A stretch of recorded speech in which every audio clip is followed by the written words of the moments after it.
I turn to ashes, but only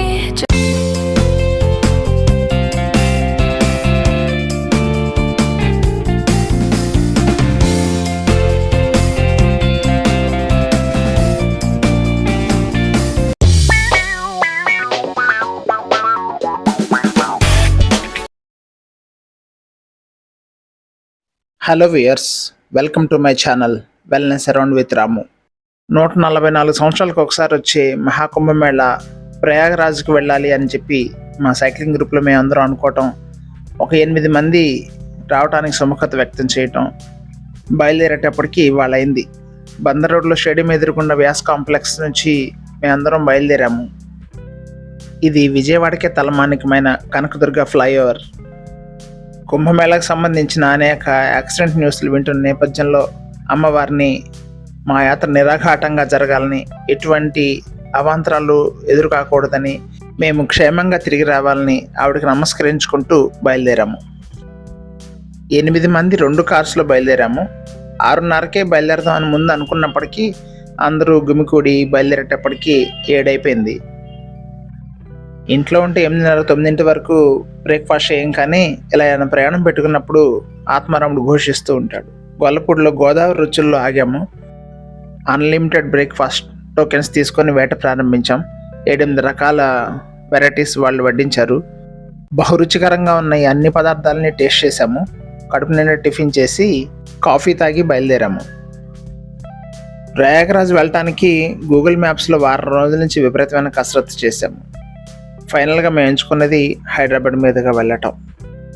ఎటువంటి hotel bookings లేకుండా నోమాడిక్గా వెళ్ళాలని చెప్పి మా క్యాంపింగ్ టెంట్స్ వేసుకొని బయలుదేరాం. హైదరాబాద్ వెళ్ళేటప్పుడు సూర్యారావుపేట దగ్గర ఉన్న హోటల్ 7కి వెళ్ళకుండా వెళ్తే దోషం అంటుకుంటుందని హోటలియర్స్ చెప్తూ ఉంటారు. అందరిలాగా వీళ్ళు కూడా ఇడ్లీ, అట్టు, పూరి, చపాతీ అమ్మినా కూడా చాలా కళాత్మకంగా అమ్ముతుంటారు. మీరు లోపలికి ఎంటర్ అయిన తర్వాత కార్ పార్కింగ్ దగ్గర నుంచి కూర్చునే కుర్చీలు, టేబుల్స్, తాగే గ్లాసులు, గోడలకు ఉండే పెయింట్లు, రాసే క్యాప్షన్స్, ప్రతిదీ అణువున కళాత్మకంగా తీర్చిదిద్దుతూ ఉంటారు. తప్పకుండా దర్శించాల్సిన హోటల్స్లో ఇది ఒకటి. అసలు ఆ క్యాప్షన్స్ చూడండి. Aroma of nostalgia, moments made delicious, memories served on plate, where food meets soul. అక్కడ రాసినవన్నీ అక్షరాల నిజం. ఆత్మని స్పృశించే జ్ఞాపకాలతో బయటకు వస్తాం నిస్సందేహంగా. నాకు ఎన్నిసార్లు అనిపిస్తుందో మా షాప్ కూడా ఇట్లా అలంకరించాలని నీట్గా, కానీ నాకు ఎవరు దొరికిచావారు ఇట్లా డిజైన్ చేసేవాళ్ళు. అదే సినిమాలో తనికెళ్ళ బరిని చెప్పినట్టు, వీడేంట్రా బుజ్జే శ్రద్ధగా కొట్టాడు అన్నట్లుగా ప్రతి అణువును కూడా చాలా శ్రద్ధగా, పొందికగా, నీట్గా, అద్భుతంగా, కన్నుల విందుగా తీర్చిదిద్దారు. ఇవన్నీ ఆర్డర్ ఇచ్చాక ఎక్కడి నుంచి చేసి వండిస్తారమ్మా? సో ఎవరి ఆర్డర్ చెప్తే దాన్ని బట్టి తీసి వండిస్తారు. Okay okay. వీడియో ఒకసారి పాస్ చేసి కొంచెం వెనక్కి వెళ్ళి ఆ చిన్నమ్మాయి మొహంలో నేను కెమెరాలో కనిపిస్తున్నాను అన్న ఎక్సైట్మెంట్ చూడండి, ఎంత నీట్గా కనిపిస్తుందో. ఈ క్రెడిట్ అంతా శ్రద్ధగా ఇంప్లిమెంట్ చేయించిన ఆ ఓనర్కి ఇవ్వాలో, ఇంత అద్భుతంగా డిజైన్ చేసిన ఆ డిజైనర్కి ఇవ్వాలో నాకైతే అర్థం కావట్లేదు. ఈ కాంబినేషన్ ఆఫ్ కలర్స్ మన కళ్ళకి ఒక ఫియస్టా లాంటిది. అలాగే కుదిరిన చోటల్లా మన సంస్కృతి ప్రతిబింబించేలాగా బొమ్మలు వేయించారు. ఏ కలర్స్ వాడితే మనసు హత్తుకునేలా ఉంటుంది అనే బాగా నాడి తెలిసిన వాళ్ళు చేయించారు ఇది. ఇది చూడండి, గనిసగడ్డలు అత్యంత పోషక విలువలు ఉన్న దుంపల్లో ఇదొకటి. దీని గురించి సపరేట్గా ఒక వీడియో చేస్తాను. దీనికి ఎంత ఇంపార్టెన్స్ ఇచ్చారో చూడండి. వీళ్ళకి మొత్తం మన కల్చర్ నాడి తెలుసండి.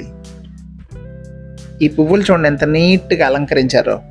ఇది చేయడానికి నాకు తెలిసి 1 గంట పడుతుంది. పైగా అవి చెట్టు నుంచి కోసిన పూలు, ప్రతిరోజు చేయాలి. ఒకరోజు చేసి ఆపేస్తే జరిగేది కాదు. ఇకపోతే వీళ్ళ పాకిదొడ్లు, అదేనండి సంవత్సరానికి ఒక పేరు మారుస్తారే, టాయిలెట్లని, వాష్రూమ్స్ అని, రెస్ట్ రూమ్స్ అని, వాటి దగ్గరికి వెళ్దాం. అసలు వాటి దగ్గర ఉన్న కళాత్మకత అయితే చెప్పే పనే లేదు. ఆ క్యాప్షన్స్ చూడండి ఎంత బాగుంటాయో.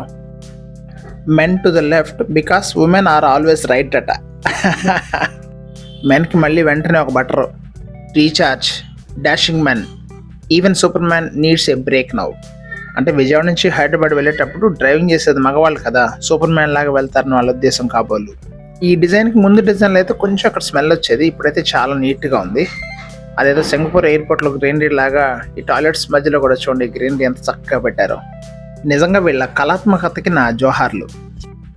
రవితేజ గుడ్డివాడికి నటించిన ఒక సినిమాలో ఆ విలన్ అంటూ ఉంటాడే, వీడిని చూడంగానే అద్భుతం అని ఆ భావంతో బయటకు వచ్చాం.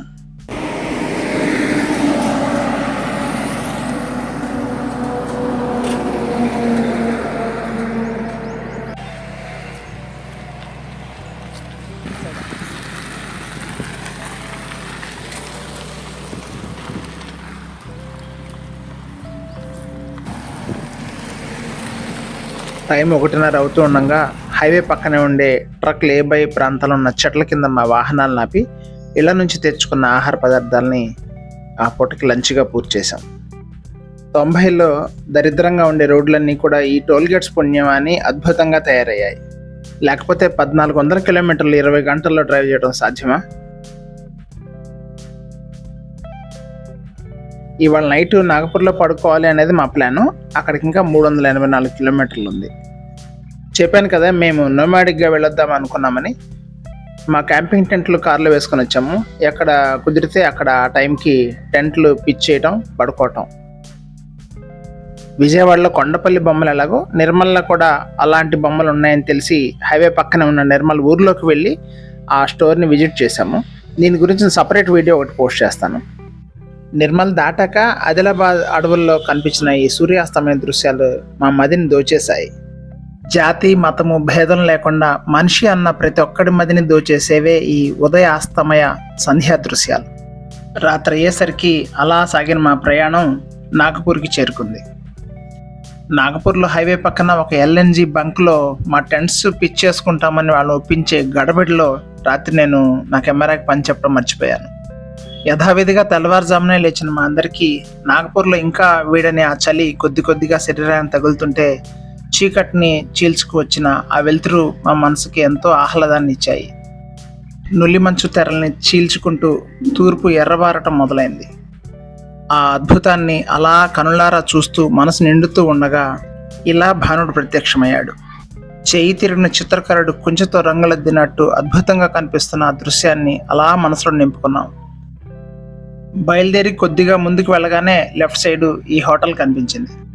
పరభాషలో ఒక నానుడు ఉంది, all roads leads to Rome అని. అట్లాగే కనిపించిన ప్రతి వెహికల్ వెళుతున్నది ప్రయాగరాజ్కే. కొన్ని లక్షల మంది కనిపించారు. ఎటు చూసినా కుంభమేళాకు వెళ్ళే భక్తులే. ఇక్కడ నన్ను ఆకర్షించిన సంతోషపరిచిన విషయం ఏంటంటే ఇక్కడ దొరుకుతున్న టిఫిన్లన్నీ మన దక్షిణాదిన మనం చేసే టిఫిన్లే. పోహా ఒక్కటే వీళ్ళ టిఫిన్. నిన్నటి నుంచి ఇప్పటిదాకా ఏర్పడ్డ చెత్తని ఎక్కడ పడేయకుండా ఇక్కడ కనిపించిన డస్ట్బిన్లో పడేశాను. కుంభమేళాకి మేము కలిసి వెళ్ళిన 8 మంది గ్యాంగ్. ఇందులో 2 మినహాయించి మిగతా అందరూ సైక్లిస్టులే. ఈ స్క్రీన్ మీద ఎలా కనిపిస్తుందో తెలియదు కానండి, అనేక చోట్ల మనసుని రంజింపజేసే ప్రకృతి దృశ్యాలు కొన్ని మాత్రం షూట్ చేశాను. చూడండి. పూర్వం కాశీకి వెళ్తే కాటికి వెళ్ళినట్టే అనేవాళ్ళు. ఎందుకో నాకు క్లియర్గా అర్థమవుతుంది. మేము ప్రయాణిస్తున్న దూరంలో చాలా చోట్ల అడవులు ఉన్నాయి. ఈ అడవుల్లోంచి వాళ్ళు కాశీ వరకు ప్రయాణం చేసి మళ్ళీ వెనక్కి వచ్చేటప్పుడు ఏ జంతువులు భోజనం చేయకుండా వెనక్కి రావడం అనేది కష్టం అన్న భావంతో అలా ఉండొచ్చేమో అనిపిస్తోంది.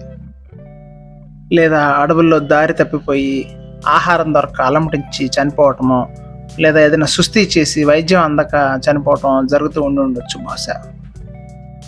గంటకి 80 నుంచి 100 కిలోమీటర్ స్పీడ్తో కారులో ప్రయాణిస్తే ఈ 1400 కిలోమీటర్లు ప్రయాణించే సమయం 20 గంటల నుంచి 25 గంటలు ఉంటుంది. కాశీ అంటే ఇంకొక 100 కిలోమీటర్లు ఎక్కువ, అంటే 1500 కిలోమీటర్లు. ఈ 1500 కిలోమీటర్లని ఆ రోజుల్లో కాలినడకన వెళ్ళి రావాలి అంటే ఎన్నాళ్ళు పడుతుందో మనం ఊహించుకోవచ్చు. రోడ్లన్నీ బాగుండి మనకి దారి ప్రస్ఫుటంగా తెలిస్తే అది వేరే విషయం. మా నాన్నగారు 80లో శబరిమల 2 సార్లు నడుచుకుంటూ వెళ్ళారు. 45 రోజులు పట్టింది ఆ రోజుల్లో వెళ్ళటానికి. షిరిడి ఒకసారి నడిచి వెళ్ళారు, అదేమో 30 రోజులు పట్టింది. ఎటు వెళ్ళాలో తెలియని రోజుల్లో మరి అడవుల్లో ఆ రోజులు ఎలా ప్రయాణం చేసేవారో. ప్రయాగరాజ్ చేరుకోవడానికి ఇంకా 503 కిలోమీటర్లు ప్రయాణం చేయాలి. ఆ రోజుల్లో అడవుల మధ్యలో అక్కడక్కడ గూడెలు ఉండేవి. ఆ గూడెల్లో కొన్ని చోట్ల పూటకోళ్ళు ఉండేవి. పూటకోళ్ళు పెద్దమ్మ అని మనం చిన్నప్పుడు కథల్లో చదువుకునే వాళ్ళం, గుర్తుండే ఉండొచ్చు. ఆ పూటకోళ్ళు పెద్దమ్మ దగ్గర భోజనం చేయటం, ఒకరోజు రెస్ట్ తీసుకోవటం, మళ్ళీ అడవుల్లో నడవటం, బోల్డన్ని కొండలు ఎక్కి దిగుతుండేవాళ్ళు. చూడండి, ఈ కొండల మధ్యలోంచి రోడ్డు వేశారు. కారులో ఏముందండి, బర్ర వెళ్ళిపోతున్నాం, మనకేం శ్రమ తెలియదు. లోపల ఏసీలో కూర్చొని ఆ పాటలు వింటూ లేదా మాట్లాడుకుంటూ వెళ్తాం. బట్ ఆ రోజుల్లో ఇలా కాదు కదా. వాళ్ళు ఎంతో కష్టాన్ని శ్రమ కూర్చి వెళ్తూ ఉండేవాళ్ళు. నాతో పాటు కూర్చుని నా స్నేహితులు చెప్తున్నారు, ఇలా బ్రౌన్ కలర్లో ఉండే చెట్ల మధ్య ఉన్న అడవుల్లోనే పులులు ఉంటాయట. ఎందుకండి అంటే వాటి శరీర కలర్తో అవి మ్యాచ్ అవుతాయట.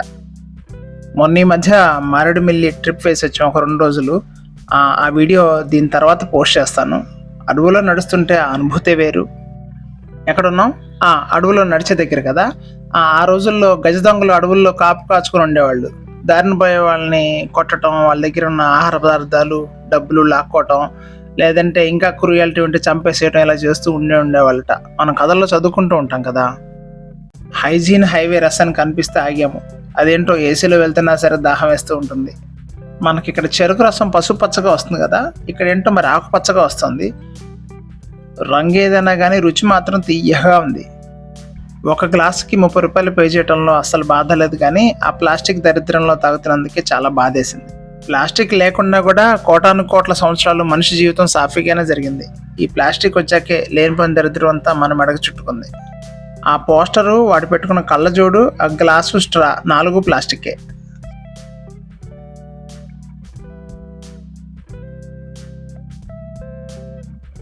మధ్యాహ్న భోజనం కోసం రోడ్డు పక్కన ఒక దాబా దగ్గర ఆగినప్పుడు హైదరాబాద్ నుంచి కుంభమేళాకి బైక్స్ మీద వెళ్తున్న 2 యోధులు కనిపించారు. పొరపాటున ఎలాంటి యాక్సిడెంట్ అయినా కూడా శరీర భాగాలు దెబ్బతినకుండా దాన్ని ప్రొటెక్టివ్గా ఉండే అప్పరు, లోయరు, నీ క్యాప్స్, హెల్మెట్, గ్లవ్స్, వాటితో పాటు ఎక్సలేటర్ రేస్ చేసినంతనే 0 నుంచి 60 సెకండ్లో 100 నుంచి 150 కిలోమీటర్లకి దూసుకుపోయే అధునాతన బైక్స్. సంతోషించదగ్గ మరో విషయం ఏంటంటే వాళ్ళిద్దరూ తెలుగువారే. ప్రపంచంలో వాడే ప్లాస్టిక్ని ఆపటం నా వల్ల కాదు, కానీ నా వరకు నేను మాత్రం మా ఇంట్లోంచి స్టీల్ ప్లేట్ తెచ్చుకొని ఎక్కడికి వెళ్తే అక్కడ దాన్నే వాడటం మొదలెట్టాను. రుచికరంగా ఉన్న ఉత్తరాది భోజన పదార్థాలతో కడుపు నింపుకొని తిరిగి మళ్ళీ బయలుదేరాం. కెమెరా మమ్మల్ని చూస్తుందని తెలిసిన క్షణంలోనే బట్టతల్ల మీదకి టోపీలు వచ్చేసాయి. దాన్ని ఏమంటారంటే అదొక అసంకల్పిత ప్రతీకార చర్య. జుట్టున్న వాళ్ళిద్దరేమో అలా ప్రశాంతంగా ఉన్నారు. ప్రస్తుతం చక్రం తిప్పుతున్న రథసారథి నా 10th క్లాస్మేట్ రవీంద్ర. బోర్డు కనిపించింది. వారణాసి 250 కిలోమీటర్లు, Allahabad 140, In 400 meters, turn right onto Bankuyan Road, Nahar, Riva Road. సాయంత్రం 5 అవుతుండగా రోడ్డు పక్కనే ఉన్న ఒక టీ స్టాల్ దగ్గర ఆగాం. ఇక్కడ నన్ను ఒక విషయం ప్రత్యేకంగా ఆకర్షించింది. నన్ను బహుదా ఆకర్షించిన విషయం ఈ మట్టి గ్లాసులు.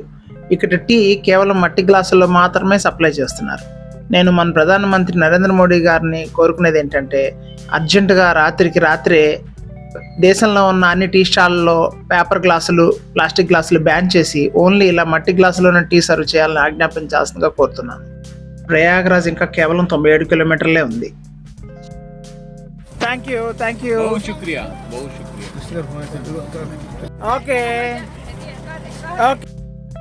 సంగం జానే కా రాస్తా. Okay, thank you. మనం థ్యాంక్స్ చెప్తే వెల్కమ్ అని చెప్పాలని చెప్పి ఆ రూరల్ ఏరియాలో ఉన్న పిల్లలకు కూడా తెలిసేంత విజ్ఞానం మనకు అభివృద్ధి చెందడం మాత్రం నాకు చాలా సంతోషనీయమైన విషయం.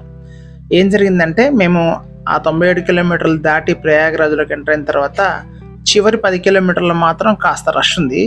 సెంటర్ వరకు వెళ్ళాక అక్కడ ట్రాఫిక్ని బ్లాక్ చేసి రైట్ సైడ్ డైవర్ట్ చేశారు. డైవర్ట్ చేసినప్పుడు ఇదేంట్రా బాబు అని అనుకున్నాం, కానీ అదే మంచిది ఏందన్న విషయం కాసేపటి తర్వాత కానీ మాకు అర్థం కాలేదు. డైవర్ట్ అయిన తర్వాత మేము గూగుల్ మ్యాప్ సహాయంతో ప్రయాణం మొదలెడితే అది రకరకాల సందులు గొంతులు తిప్పుతూ చిన్న చిన్న పల్లెటూళ్ళలో ఒక కారు మాత్రమే పట్టే అంత వీధుల్లోంచి ఎలాగోలా యమునా నది తీరంలో ఉన్న ఈ పార్కింగ్ లాట్కి వచ్చాం. ఈ వచ్చే నేపథ్యంలో ఆ పల్లెటూళ్ళలో పిల్లలు బహుశా కొన్ని కార్లు వస్తాయనుకుంటా, అలా వాళ్ళు దారి చూపిస్తూ ఇలా ప్లకార్డ్స్ ప్రదర్శించారు. చిమ్మ చీకటి, వీధి దీపాలు లేవు, ఇరుకు రోడ్లు, పల్లెటూర్లు, అసలు ఈ గూగుల్ ఎటు తీసుకెళ్తుందిరా బాబు, మనం గమ్యానికి చేద్దామని గందరగోళంగా ఉన్న సమయంలో ఈ పిల్లల చర్య మాకు చాలా హెల్ప్ అయింది. టెంట్లోంచి తల బయట పెట్టి నవ్వులు పోయిస్తున్న ఈయన శశిధర్ బట్లగూడూరు గారు. పంచాయతీరాజులో ఇంజనీర్గా చేసే ఈయన ఒక ట్రయథ్లాన్ అథ్లెట్. అటు చేసి ఇటు చేసి మొత్తానికి ఈ యమునా నది ఒడ్డుకి తీసుకొచ్చిన ఈ గూగుల్ మ్యాప్ మేము అక్కడ టెంట్స్ వేసుకొని హాయిగా నిద్రపోయేలా చేసింది. ఆ పార్కింగ్ లాట్ పక్కనే ఉన్న ఒక రెస్టారెంట్లో డిన్నర్ వేడివేడిగా పూర్తి చేసి వెచ్చగా టెంట్స్లో పడుకున్నాం.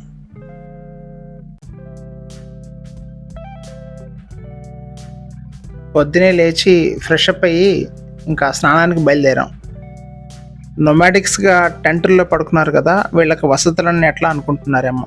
కుంభమేళాలో ఎటు చూసినా టాయిలెట్సే, ఎప్పుడు కావంటే అప్పుడు, ఎక్కడ కావంటే అక్కడ.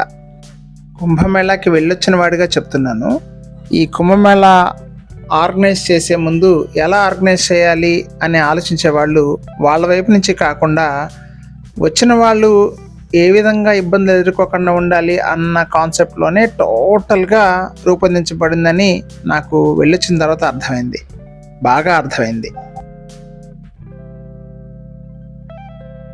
ఎక్కడికక్కడ ఇలా బంకులు ఏర్పాటు చేసుకొని సైనికులు కుక్కలతో సహా పహారా కాస్తున్నారు. నడిచేటప్పుడు కాళ్ళు ఇసుకలు కూరుకోకుండా 2 నదులకి అటు ఇటు ఉన్న ఒడ్డు మొత్తం మన బస్సుల్లో కింద అల్యూమినియం షీట్లు ఉంటాయి, ఆ షీట్లు పరిచారు.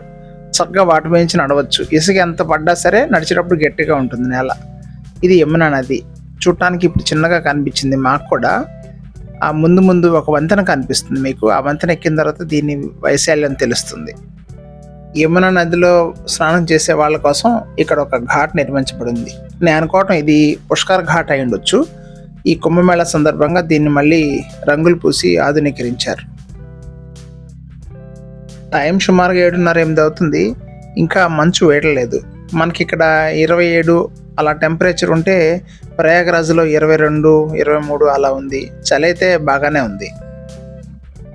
బహుశా 2 నదులు ఒకే ఊర్లో ఉండటం వల్లేమో.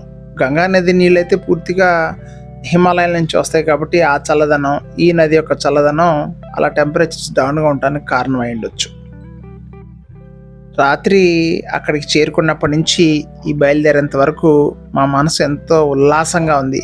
ఎప్పుడెప్పుడు బయలుదేరతామా, ఎప్పుడెప్పుడు వెళ్తామా అని. ఇది చూడండి, ఈ నదుల పక్కన పవర్ సప్లై కోసం వీళ్ళు టెంపరీగా పిల్లర్స్ వేసి ఆ పిల్లర్స్ మీద ఈ పోల్స్ వేశారు. అట్లాగే ఇక్కడేమో ఈ లైట్ స్తంభాలు పెట్టారు. పవర్ సప్లై మాత్రం అద్భుతం. మీరు అర్ధరాత్రి వెళ్ళినా కూడా పట్టపగలు వెళ్ళినంత వెలుతురు విరజిమ్మేలా అన్ని లైట్లు ఏర్పాటు చేయడం జరిగింది.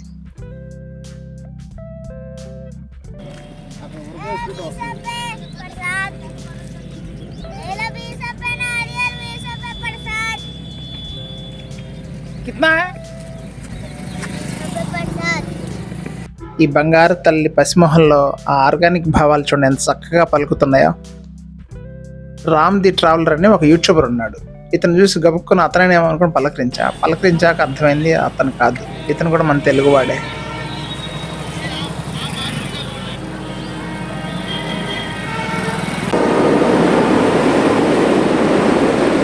ఈ బ్రిడ్జ్ యొక్క స్పెషాలిటీ అబ్జర్వ్ చేశారా? మనకి రాజమండ్రిలో ఎలా ఉంటుంది, కింద రైలు ఉంటుంది, దానిపైన రోడ్ బ్రిడ్జ్ ఉంటుంది. కానీ ఇక్కడ పైన రైలు, కింద రోడ్ బ్రిడ్జ్ అన్నమాట. ఆ కనిపించేది నయని బ్రిడ్జ్. ఆ బ్రిడ్జ్ ఎక్కేదాకా తెలియదు యమునా నది ఇంత పెద్దగా ఉంటుందా అని.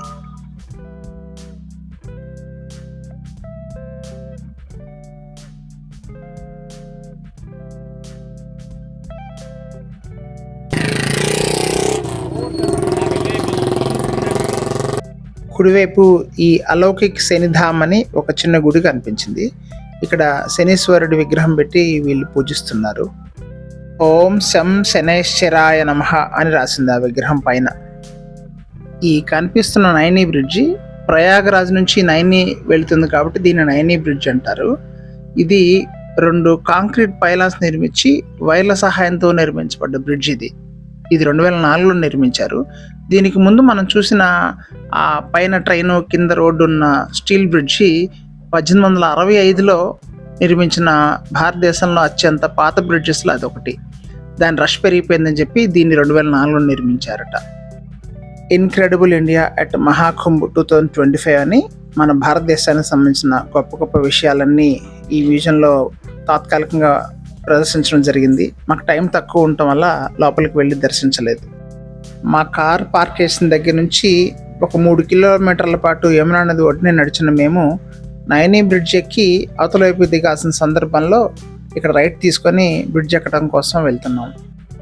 ఎందుకో తెలియదు కానీ ఇలా పరిఢ వెళ్ళే పచ్చదనం చూస్తే నా మనసు ఆనందంతో గంతులేస్తూ ఉంటుంది. ఈ ఎత్తైన పెద్ద చెట్లు చూస్తే ఏదో కుంభమేళా కోసం చేసినలా కాకుండా ఎప్పటి నుంచో ఉన్నట్టుగానే అనిపిస్తోంది. బ్రిడ్జి ఎక్కిన వెంటనే ఈ బోర్డు చూసి చాలా ఆనందం వేసింది. చూడండి, ఆ భాషల్లో మన తెలుగు భాష కూడా ఉంది, సంగం అని. ఇక్కడ ఒక విషయం చెప్పుకొని తీరాలి. నాగపూర్ దాటినప్పటి నుంచి మేము తిరిగి వెళ్ళేదాకా చూస్తుంటే ప్రతి 100 మంది కుంభమేళాకి విచ్చేసిన సందర్శకుల్లో 30 మంది మన తెలుగు వాళ్ళే ఉన్నారండి. కార్ల పార్కింగ్ లాట్స్ చూడండి, కనుచూపు మేరలో విస్తారంగా ఎన్ని కార్లు పార్క్ చేస్తున్నాయో. రోడ్డు మీద ట్రాఫిక్ జామ్ అయితే అంతే లేదు. కానీ సంతోషం ఏంటంటే ఎంత జామ్ ఉన్నా సరే నిదానం కదిలి వెళ్ళిపోతూనే ఉంటాయి. పార్కింగ్ లాట్స్ అయితే చెప్పలేనన్ని ఉన్నాయి. నాకు తెలిసి 1 కోటి కార్లు పట్టే అన్ని పార్కింగ్ లాట్స్ ఉన్నాయి. 2 days ఇక్కడ పూర్తిగా ఉంటే ఒకరోజు మన కార్యక్రమం పూర్తి చేసుకొని ఒకరోజు అన్ని అసలు ఏమేమి ఉన్నాయి, ఏమేమి చేశారనేది మొత్తం షూటింగ్ చేయొచ్చు. కానీ మేము లాస్ట్ డేస్లో రావటం వల్ల ప్లస్ షెడ్యూల్గా రావటం వల్ల నేను ఇక్కడ ఎక్స్ట్రా మరొక రోజు ఉండలేకపోయాను. ఉన్నంత వరకు నేను చూసిన అన్ని ఏర్పాట్లు అయితే కనుక అద్భుత అని చెప్పాలి. అన్ని ఏరియాస్ నుంచి కూడా ఆ త్రివేణి సంగమం దగ్గరికి వెళ్ళటం కోసం రకరకాల మోడ్స్ ఆఫ్ ట్రాన్స్పోర్టేషన్ ఉంది.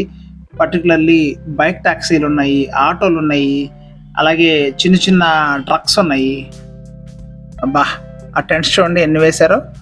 కొన్ని విఐపీస్కి, కొన్ని గవర్నమెంట్ అఫీషియల్స్కి కేటాయిస్తే మరికొన్ని వాళ్ళు రెంట్స్ పర్పస్ వాళ్ళు నిర్మించడం జరిగింది. ఆన్లైన్లో బుక్ చేసిన వాళ్ళకి ఇవి దొరుకుతాయి అనుకుంటా. మేము మా ఓన్ టెంట్స్ తెచ్చుకున్నాం కాబట్టి వీటి కోసం ప్రయత్నం చేయలేదు.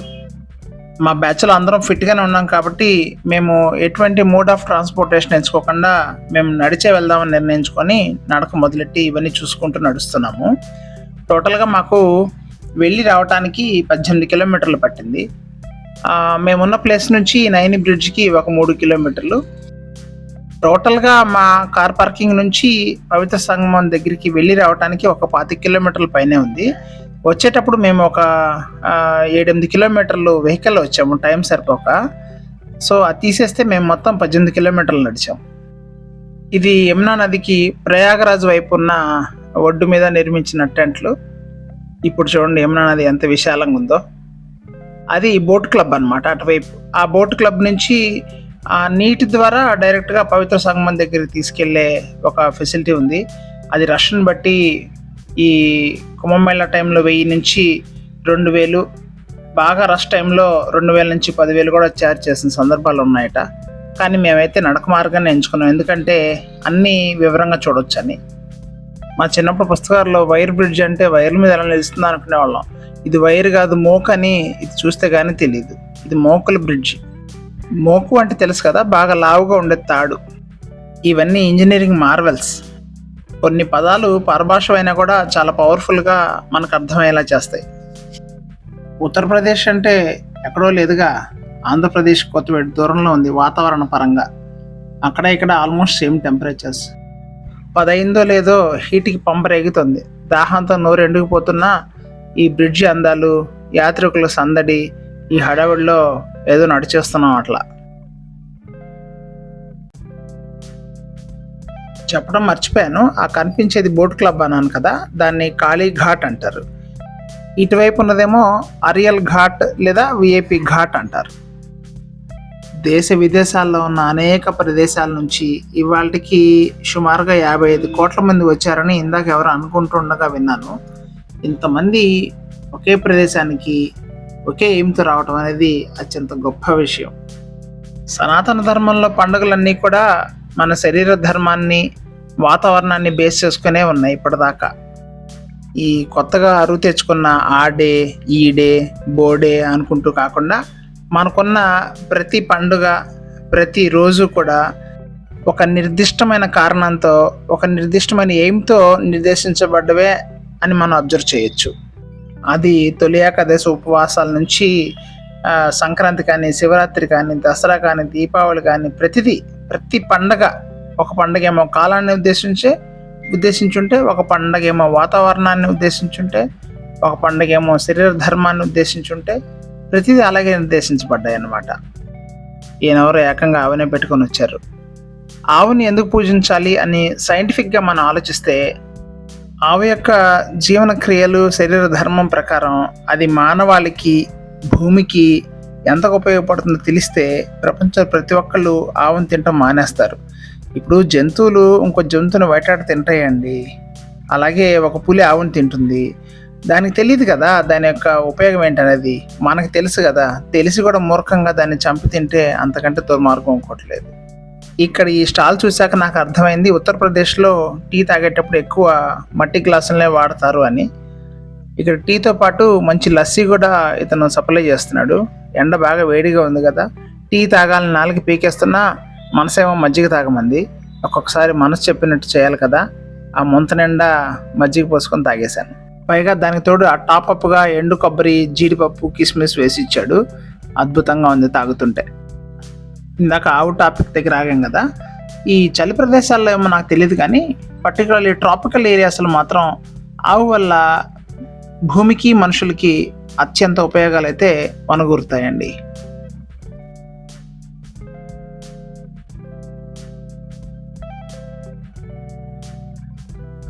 పవిత్ర సంగమం చేరుకోవడానికి ముఖద్వారం ఇది. పవిత్ర సంగమం అంటే చాలా చోట్ల స్నానం ఘాట్స్ ఉన్నాయి, నీళ్లు కలిసి వచ్చేవి. కానీ గంగా, యమున అంతర్వాహినిగా ఉండే సరస్వతి 3 కలిసే ప్రదేశాన్ని పవిత్ర సంగమం అంటారు. అక్కడికి చాలా దూరం నడవాలి. సో అక్కడికి ఇప్పుడు చూసిన ముఖద్వారం అనమాట. ఇక్కడ దాకా వెహికల్స్ వస్తే కానీ ఇక్కడ నుంచి మాత్రం అందరూ నడిచే వెళ్ళాలి. ఈ కొంచెం పెద్దవాళ్ళు, చిన్నపిల్లలు, నడవలేని వాళ్ళకి ఇలాంటి రిక్షాలు మాత్రం ఇక్కడ ఉన్నాయి. ఫస్ట్లో అయితే ఇక్కడ బ్యాటరీ ఆపరేటెడ్ కార్స్ కూడా ఉన్నాయట. ఇప్పుడైతే నాకు ఈ రిక్షాలే కనిపించినాయి. సో నార్మల్గా అయితే అందరూ నడుస్తూనే ఉన్నారు. ఈ పెద్ద చిన్న పిల్లలు అందరూ చిన్న బాబుని అలా ఎత్తుకొని భుజాల మీద కూర్చోబెట్టుకొని చాలా మంది వస్తున్నారు ఇక్కడికి. ఇప్పుడు మేము యమునా నదికి అవతల వైపు గట్టు దగ్గర ఉన్న కార్ పార్కింగ్ దగ్గర నుంచి వస్తున్నాం కదా. సో ఇక్కడికి మాత్రం అన్ని ఏరియాస్ నుంచి ఈ ప్రాంతానికి వచ్చే పవిత్ర సంగమంకి వెళ్ళాలి. దాంతో ఇక్కడ విపరీతమైన రష్ పెరిగిందనమాట. ఇక్కడ నిర్మించిన ఈ ప్రతి రోడ్డు 150 నుంచి 2 అడుగుల అంత విడుతున్నట్టుగా నాకు అనిపించింది. ఎన్ని వేల లక్షల మంది నడుస్తున్నా సరే తోసుకోవాల్సిన అవసరం లేకుండా నీట్గా కదులుతున్నట్టుగానే ఉంది. ఆ 3 నదులు కలిసే ప్రదేశం ఆ నైనీ బ్రిడ్జ్ దిగినప్పటి నుంచి ఒక 7 కిలోమీటర్ల దూరంలో ఉందండి. అక్కడి వరకు వీళ్ళు కొన్ని చోట్లేమో తార్ రోడ్లు వేశారు. తార్ రోడ్లు వేయడానికి అవకాశం లేని చోట్లేమో ఈ అల్యూమినియం షీట్స్ పరిచారు. దానివల్ల నడక చాలా ఈజీ అయింది. అదర్వైజ్ ఇసుకలో అందరూ నడవాలంటే మామూలు విషయం కాదు, చాలా కష్టం. టైం సుమారుగా 10:30-11 అవుతుంది. ఎండ వేడి స్లోగా పెరిగింది. అయినప్పటికీ కూడా ఆ త్రివేణి సంగమంలో మునగాలి అన్న ఉత్సాహంలో జనం అందరూ చక్క కదులుతున్నారు. ఇక్కడ ఏదో వే బ్లాక్ చేసి మళ్ళీ రీరూటింగ్ చేస్తున్నారు.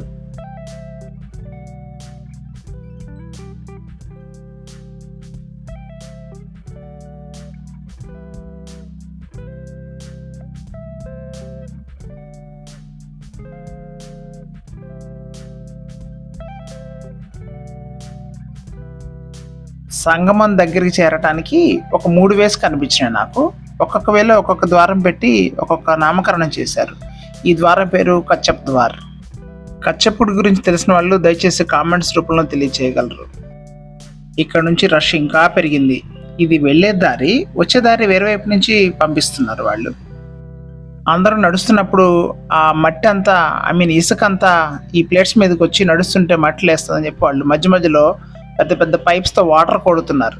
దానివల్ల దుమ్ము లేకుండా నడుస్తున్నప్పుడు హాయిగా ఉంది. అయినప్పటికీ కొంత లేస్తున్నా కూడా ఈ నీళ్ళు కట్టకపోతే లేచిన దాంతో కంపేర్ చేస్తే ఇప్పుడు చాలా బెటర్గా ఉంది. జనసందోహం చూసారా అలా పెరుగుతుందో. రాను ఒకటే రోడ్లు అయిపోతున్నాయి కదా. ఇందాక పలు దారుల నుంచి వచ్చి ఒక ఏరియాలోకి వచ్చాము, ఒక ఏరియా నుంచి మళ్ళా ఒక రోడ్లోకి వచ్చాము. దాంతో జనసాంద్రత పెరిగింది. చూడండి ఎంతమంది జనం ఉన్నారు. ఇక్కడ నుంచి ఇంకా 2 కిలోమీటర్స్ ఉంది. నడిచి వెళ్ళగా ఇక్కడ ఒక సంఘం ద్వారం దగ్గరికి వచ్చాం. నాకు అర్థమైంది ఇదే చివరి ద్వారం అని. ఈ ద్వారం నుంచి లోపలికి వెళ్తే పక్కగా నది ఉంటుందని అనుకున్నట్లుగానే అక్కడ నది ఉంది.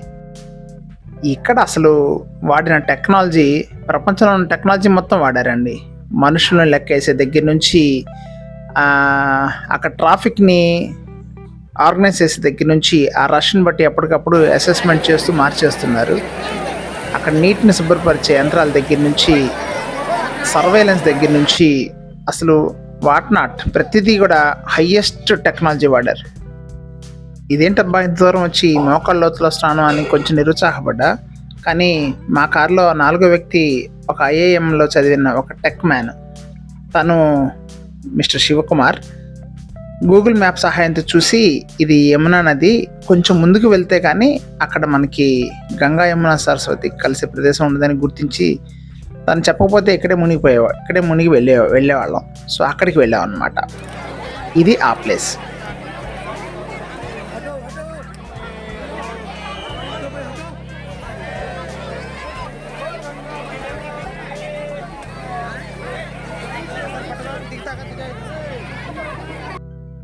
ఇన్ని కోట్ల మంది మునుగుతున్నారు కదా, నీళ్ళు ఎలా ఉంటాయో, ఎంత మురిగ్గా ఉంటాయో అనుకుంటూ వచ్చిన నాకు ఇక్కడ నీళ్ళ క్వాలిటీ చూసి నేను ఆశ్చర్యపోయాను. ఇక్కడ నీళ్ళ యొక్క క్వాలిటీ ఇంతటి స్థాయిలో ఉంటాయని కారణం గంగా నది, యమునా నదుల్లో ప్రవాహం ఒకటైతే ప్రభుత్వం టెక్నికల్గా తీసుకున్న చర్యలు మరొకటి. ఇప్పుడు నేను పట్టుకున్న ఆ 5 లీటర్స్ బాటిల్లో మేము నీళ్లు ముంచుకొని వచ్చాము స్నానం చేసిన పక్కనే. ఆ నీళ్లు చూస్తే ట్యాప్లో నీళ్లు పట్టుకొచ్చినంత శుభ్రంగా ఉన్నాయి. అన్ని కోట్ల మంది స్నానం చేసిన దాంట్లోంచి పట్టుకొచ్చిన నీళ్ళలాగా అస్సలు లేవు. ఆశ్చర్యం వేసింది ఆ శుభ్రత చూసి, అది ఎట్లా సాధ్యపడిందా అని. అప్పటిదాకా నడిచి పెరిగిన బాడీ టెంపరేచరు, వాతావరణం టెంపరేచర్తో బాడీ అంతా ఫుల్ హీట్ ఎక్కుంది. ఆ టైంలో ఆ నీళ్ళలో తెగ్గానే అవి ఆల్మోస్ట్ ఐస్ వాటర్లా ఉన్నాయి. ఎంత చల్లగా ఉన్నాయంటే ఒక క్షణం చల్లేసినంత చల్లగా. ఒకసారి నీళ్ళలో మునిగి లేచేపటికి శరీరాన్ని ఆవరించుకున్న నిస్సత్తు మొత్తం ఎగిరిపోయింది. రెండోసారి మునిగి లేచిన తర్వాత ఒక అనిర్వచనీయమైన భావన కలిగింది. నేను చూడండి ఆల్మోస్ట్ 1 నిమిషం పాటు అలాగే ఉండిపోయాను. అనిర్వచనీయమైన అని నేను అనలేను, కానీ ఎందుకు నిర్వచించలేనంటే క్రియాయోగా ఇనిషియేషన్ ఇచ్చేటప్పుడు యోగాచార్యులు మా చేత ఒక ప్రమాణం చేయిస్తారు. ఈ క్రియాయోగ సాధన టెక్నిక్స్ కానీ, ఈ సాధనలో వచ్చిన అనుభూతులను కానీ బాహ్యంగా మీరు ఎవరికి వివరించొద్దు అని. అందుకోసం నేను నిర్వచించలేను, అందుకోసం అనిర్వచనీయమైన అంటున్నాను. సాధకులకి రేరుగా కలిగే ఆ డివైన్ ప్రెజెన్స్ అనుభూతి ఇవాళ నాకు ఆ 2వ మునక వేసి లేచిన తర్వాత చాలా ప్రస్ఫుటంగా కలిగింది. అది నేను ఎప్పటికీ మర్చిపోలేని కొన్ని సంఘటనల్లో ఇది ఒకటి. ఎంతసేపటికి ఆ నీళ్ళలోంచి బయటికి రాబుద్దే కాలేదు. నేను, నా స్నేహితుడు మారుతి, అలాగే నా మరో స్నేహితుడు రవీంద్ర, ముగ్గురం కలిసి లోపలికి వెళ్ళాము. ఆల్మోస్ట్ 1/2 గంట పైనే ఆ నీళ్ళలో ఉన్నాము. బయట మా బ్యాగ్ బట్టల దగ్గర 2 స్నేహితులు కూర్చొని ఉన్నారు, శశిధర్ గారు అండ్ శివకుమార్. వాళ్ళని లోపలికి పంపించాలి కదా, తప్పనిసరిగా బయటికి వెళ్ళాము. సో మేము అక్కడ కూర్చున్నాగా వాళ్ళిద్దరు లోపలికి వచ్చారు. ఆ చల్లటి నీళ్లు శరీరానికి తగిలేటప్పటికీ నిస్సత్తు ఎగిరిపోయి ఎక్కలేని ఉత్సాహం శరీరాల్లో ప్రవేశించి, ఆ ఉత్సాహంగా అందరూ ఆనందంతో గంతులేస్తూ, అరుస్తూ, నవ్వుతూ ఎంతో హ్యాపీగా ఉన్నారు. మనం తీసుకొచ్చిన బాటిల్స్ని ఆ పడవల మీద నుంచున్న గజెత్తికాళ్ళకి ఇస్తే పడవల అవతల వాటిని ముంచి మనకిస్తున్నారు. వరుసగా ఉన్న ఆ పడవల మీద గజెత్తికాళ్ళు నుంచి ఉన్నారు. ఒక్కళ్ళని కూడా అవతలకు కొనివ్వట్లా. ఎందుకు కొనివ్వట్లేదని పరిశీలిస్తే అక్కడ నీటి ప్రవాహం చాలా ఫోర్స్గా ఉంది. అందుకోసం అటెవరిని వెళ్ళనివ్వట్లా. ఈవెన్ వాళ్ళ డేగ కళ్ళతో అందరినీ పరిశీలిస్తున్నారు. ఎవరన్నా నీళ్ళలో మునిగిపోతున్నట్టు అనిపిస్తే వెంటనే వాళ్ళని బయటికి తీయటం కోసం. ఇక్కడ నది చాలా లోతున్నట్లుంది. అనేక ఇసుక బస్తాలు వేశారు. మేము అసలు మట్టే తగలుతున్నాం. మా కాళ్ళకి టోటల్ ఇసుక బస్తాలు ఉన్నాయి. కింద ఒక 4 అడుగుల వరకే ఉంచారు వాళ్ళు నీటి లోతుని. నేనైతే ఎన్నిసార్లు మునిగానో లెక్కే లేదు. ఈత కొడదామని ట్రై చేసా కానీ ఆ జనం రద్దీలో కుదరలేదు. నాకు ఈత అంటే ఎలా అంటే, ఒకసారి గాలి తీసుకొని ఈత కొట్టిన తర్వాత మధ్యలో నుంచొని గాలి పీల్చుకోవాలి. అలాంటి ఈత నాది. మధ్యలో గాలి తీసుకోలేదే అనుకోండి, గుటకాయ స్వాహ. అప్పుడెప్పుడో 2014లో అనుకుంటా, థాయిలాండ్లో ఒకసారి ఇట్లాగే నీళ్ళ మధ్యలో ఇరుక్కుపోయా. గాలి తీసుకోవడానికి వీలు పడలేదు. ఆల్మోస్ట్ చావు అంచుల వరకు వెళ్ళి అదృష్టం బాగుండి బతికి బయటపడ్డాను. అందుకే ఎవరన్నా నన్ను ఈతకెళ్దాం రమ్మంటే నా గొంతు మీద పుట్టుమచ్చ ఉంది అని చెప్తాను. గొంతు మీద పుట్టుమచ్చ ఉంటే జలగండం అని ఎక్కడో చదివా నేను. సరదాగా ఆ మాట చెప్తూ ఉంటా.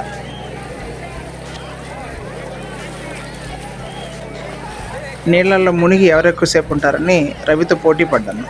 అప్పుడు నాకు తెలియదు, ఇప్పుడు తెలుస్తుంది. నాకన్నా తర్వాత మునుగుతున్నాడు వాడు, నాకన్నా లేటుగా లేస్తున్నాడు. నేనేమనుకున్నానంటే నేను ముందే లేచాను అనుకుంటున్నా. మూడోసారి వాడికన్నా ఎక్కువసేపు ఉండి అదేదో విజయగర్వం సాధించినట్టు ఫీలింగ్ పెట్టాను. నీళ్ళల్లో మునిగిన తర్వాత శరీరము మనసు తేలికైపోయి చిన్నపిల్లలాగా అయిపోతాం. రీసెంట్లీ 35 ఏళ్ళు నిండి 18 ఏళ్ళు అయినా కూడా చూడండి ఎలా చిన్నపిల్లల్లాగా మేము బిహేవ్ చేస్తున్నాము. రవీంద్ర ఒక ఇండస్ట్రియలిస్టు అయినా సరే ఫిట్నెస్కి వాడు చాలా ఇంపార్టెన్స్ ఇస్తాడు. వాళ్ళు బోల్డ్ వ్యవసాయం కూడా చేస్తుంటారు. ఆ ఫిట్నెస్ మెయింటైన్ చేయడం కోసం వాడు చాలాసార్లు పొలం కూడా వెళ్తూ ఉంటాడు. రవీంద్రను చూసి నేర్చుకోవాల్సిన చాలా ఉంటుంది. ఎంత సింపుల్గా జీవిస్తాడు అంటే వాడుకున్న ఆర్థిక స్థాయికి అంత సింప్లిసిటీగా ఉండటం అనేది ఒక రాజయోగం అనే చెప్పాలి. మాతో పాటు నీళ్ళలో దిగిన మరో స్నేహితుడు మారుతి అయితే ఒక వర్క్హాలిక్. ఎంత హార్డ్ వర్క్ చేస్తాడో.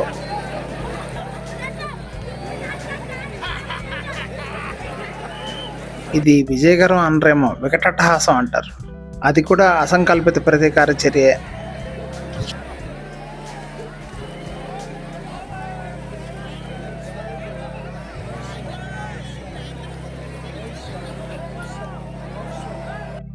ఒడ్డున కూర్చున్న ఈ బుజ్జి పాప చూడండి ఎంత చక్కగా ఉందో. నేను కెమెరా తన వైపు చూపిస్తున్నాను తెలిసినప్పుడు తను చూపించిన ఫేస్లో ఉన్న హావభావాలు చూడండి. మీకోసం రీప్లే. దాని కోటేరు లాంటి ముక్కు, పెద్ద కళ్ళు, ఆ ఆర్గానిక్ ఫీలింగు ఎంత చక్కగా ఉందో బుజ్జి బొమ్మలాగా.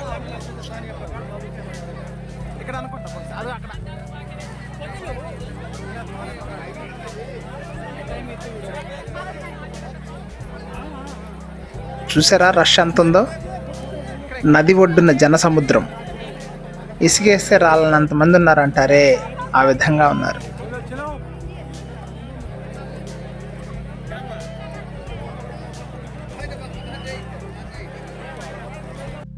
మిగతా ఇద్దరిది కూడా స్నానం అయిన తర్వాత తిరిగి బయలుదేరుతుంటే ఇలా ఈయనొచ్చి త్రిపుండ్రం పెట్టాడు. అది ఎంత చల్లగా ఉందో ఆ గంధం వల్ల.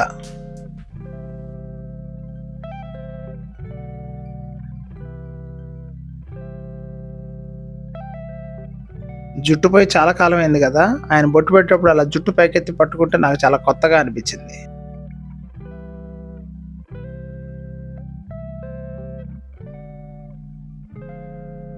వచ్చిన దవలోంచి కాకుండా వెళ్ళేటప్పుడు ఇంకో దవలోంచి పంపించారు. రష్ యథావిధి. ఇందాక ఎంత ఉన్నారో అంతకు డబల్ ఉన్నారు. మీకు తెలియడం కోసం జూమ్ చేస్తున్నాను చూడండి. కనుచూపు మేర జన ప్రవాహం. కుంభమేళ ఏరియా దాటి నయని ఏరియాలోకి వచ్చిన తర్వాత ఈ గుడిలోకి వెళ్దామని అక్కడికి వెళ్ళాక తెలిసింది ఇది గుడి కాదు మఠము అని. అక్కడ నుంచి అలోపదేవి మందిరానికి బయలుదేరాము. అలోపదేవి మందిరం అంటే అష్టాదశ శక్తి పీఠాల్లో ఒకటి. విశాలమైన ప్రాంగణంలో గుడి ఎంత బాగుందో. లోపలికి వెళ్ళగానే చాలా పవర్ఫుల్గా అనిపించింది. కానీ అది దాని దర్శనానికి ఇంకో 3 గంట టైం ఉంది అంటే టైం సరిపోదని మేము వెళ్ళిపోయాము. శ్రీ మా అలోప శంకరీదేవి మాధేశ్వరి శక్తిపీఠం అంటారట. పొద్దున చూసిన నైని బ్రిడ్జ్ దగ్గర ఆ రోప్స్ ఇప్పుడు లైటింగ్స్ చూడండి ఎంత బాగుందో. ఈ బ్రిడ్జ్ దగ్గర నుంచి మేము వెహికల్ ఎక్కాము. ఎప్పటికే బాగా చీకటైపోయింది అని అలిసిపోయాం కూడా పొద్దునుంచి నడిచి నడిచి నడిచి. ఇదండి క్లుప్తంగా మా కుంభమేళా యాత్ర విశేషాలు. యాక్చువల్గా అయితే ఇది 2-3 ఎపిసోడ్స్ తీసేంతగా షూట్ చేయొచ్చు, కానీ మేము ఆల్మోస్ట్ చివర్లో వెళ్ళాము. అందరికీ అన్నీ తెలుసు కాబట్టి మేము క్లుప్తంగా సింగిల్ వీడియోలో కవరప్ చేశాను. Thank you.